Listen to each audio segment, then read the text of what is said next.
all my failures was too much for my hands. dore ngizi za hegitari But he reached into my sorrow, held me through my pain. He turned my mourning into hope and gave me strength again. I felt His mercy cover me, a grace that set my spirit free. Through the fire, through the flood, He surrounds me with His love. God is real, I've seen Him move the mountains. He's the calm that fills the fountains. When the darkness steals my will, He reminds me, God is real, God is real. hano kavuga God is real.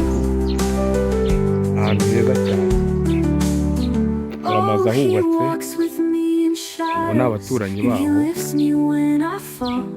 He's the voice that calms my chaos. He's the answer to it all. God is real, I've seen Him move the mountains. He's the calm that fills the fountains. When the darkness steals my will, He reminds me, God is real, God is real. In every tear I've cried, in every prayer I've tried, through the highs and through the still, I know deeply